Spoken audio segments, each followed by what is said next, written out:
Welcome back to the channel, ladies and gents. It's Brian. I'm back at the farm. Today we're going to take the little Kubota L2800 down into the pit, hook up the tiny home trailer, haul it into the shop, and start working on the subfloor.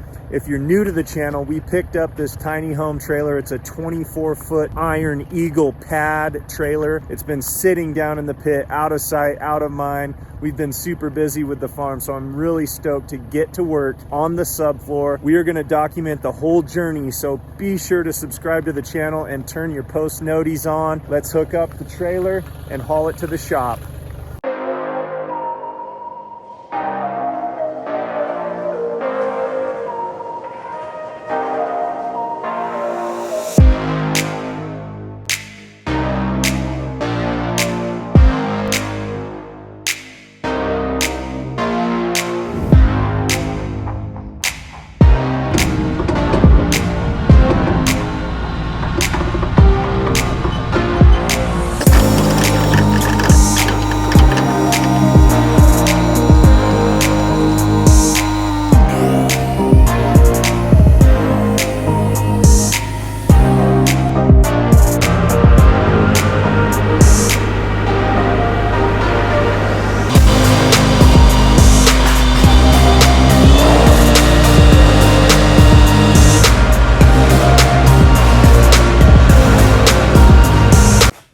Major theme on the farm is we have everything on wheels. We have our animals on wheels. We have our animal food on wheels.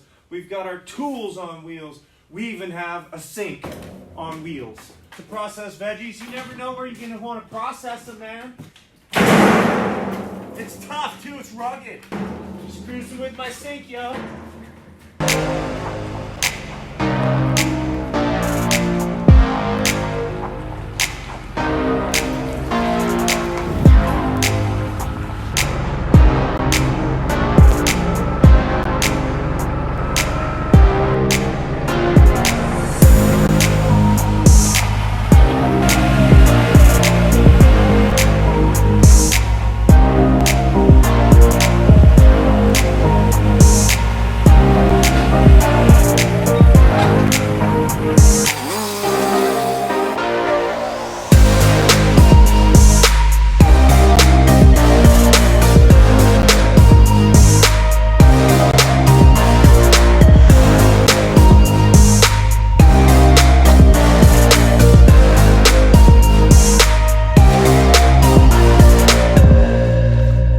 Okay, we have the Iron Eagle trailer all cleaned up, and I just wanted to go over a brief overview of our subfloor materials. We will be using this 1.5 inch thick R7.5 Owens Corning Foamular, bro. This is going to be the first thing we put in the pan. This gives us a thermal break between the metal frame of the trailer and the wood subfloor, so there's no condensation issues. We will then be putting 2x6 floor joists going across the pan on 24-inch centers, filling those voids with this R21 faced insulation, then capping it all with a 3/4 inch thick OSB tongue and groove subfloor panel. Okay, I went ahead and just drilled these little 1/8 inch holes. There's 10 little weep holes in each galvanized panel here, and I just feel as though that is going to help prevent any accumulation of moisture and give any condensation a place to drip out of the bottom of this thing. You can see the dips in this galvanized pan, so I think that's going to help with the longevity of the building. Now I want to address these corner holes and cover those up with a screen so no rodents or bugs can get in there. I don't know if y'all just have those little city rats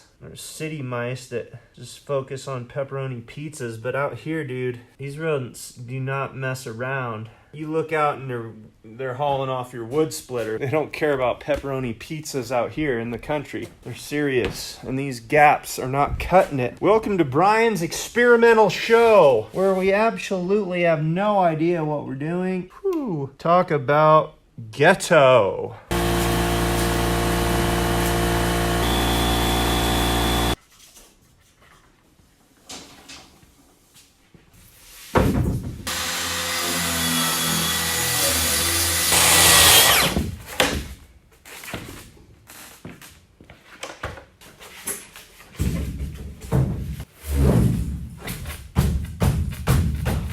I still need to glue up all the seams. So let me show you what I got for that. Okay, so we went to the home dump there in Falls, and they have this foam board construction adhesive. It's pretty vague. It tells you what it's not recommended for, and that's polyethylene, polypropylene, poly-blappy, whoopsh, whoopsh, whoopsh, whoopsh, whoopsh.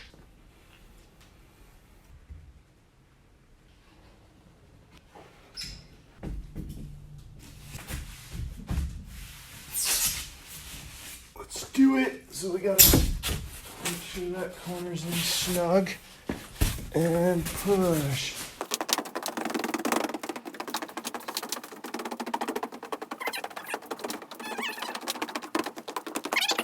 It took a full 8 sheets of the 1.5" Foamular to cover the 24-foot Iron Eagle trailer. And over there against the door is the leftover couple pieces. And I'm thinking about doubling up the wheel well insulation so we have an R15 on those behind the kitchen cabinets. We are going to be putting our rim joist on the pan. So we have our pre-punched holes in the trailer. We need to transfer those holes through into the rim joist. What I'm going to be using is a long 5/8 spade bit, my speed square, so I can maintain a nice square punch. But first I'm going to put a little glue for the foam board on the back of this joist because I just don't want to be walking around.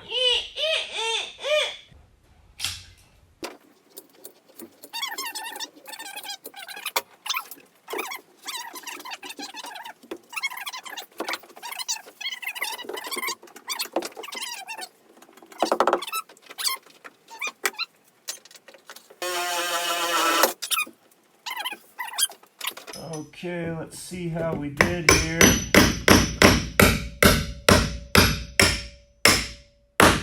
Oh, perfect. Okay, we have the 2 rim joists bolted on, and you'll notice how low the bolts are down on the 2x6, and that's because we've added this 1.5" of foam.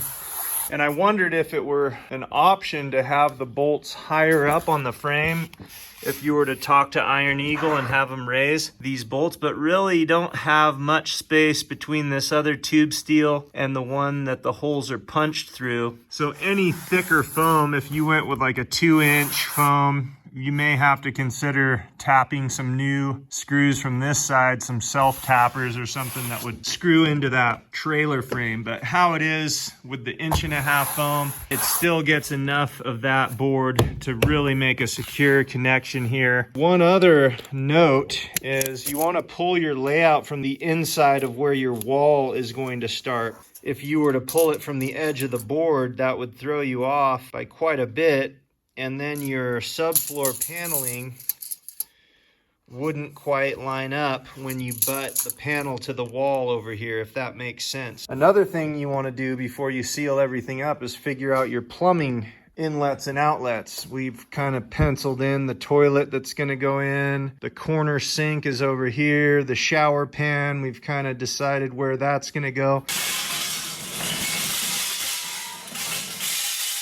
See if I have the right part. So I've had pretty mixed results when it comes to mounting these hangers first and having the board either be too tall or too short compared to your plate, because almost every board is unique in its crown and its width and its shape. So in order to get these right on that plate and alleviate any floor squeaks, I usually put a bead of construction adhesive that is rated for both metal and wood. So I put just a thin bead on the inside and the bottom of my hangers. Do that on both sides real quick, and I cut these tighter than a tick on a dog's ear. I don't care what you do, ladies and gents, as long as it's perfect. But I like to put an upward angled screw in the top of that hanger, and that pulls tension up from the bottom into that glue bed and back against the hanger. And it really makes a nice tight seal in the glue, and it gives you a quiet subfloor that's never gonna squeak on you as long as we both shall live. Okay, Trick of the trade. Okay, team, I screwed up. I really blew it. Let me tell you why. I settled on this R21 faced fiberglass insulation. It was what they had in stock. I had originally gone in looking for a mineral wool product. It's made of rock, so it's impervious to moisture, has a higher R value. It is more expensive and a little heavier, but under the subfloor, I don't want to have to worry about it, and I think that would be a superior product in this instance. So I'm going to take this back. So that product is going to go in these subfloor cavities. It hasn't stopped me from getting all my sheathing cut for the subfloor. Nothing's fastened yet. It's just sitting here. I will be doing the plumbing, the walls, everything about this trailer I will be posting on our YouTube channel. If you enjoyed it, maybe you found some tips and tricks you like, you know what to do. Thank you so much for joining me. Love you very much, and I will catch you on the next one. Shaka!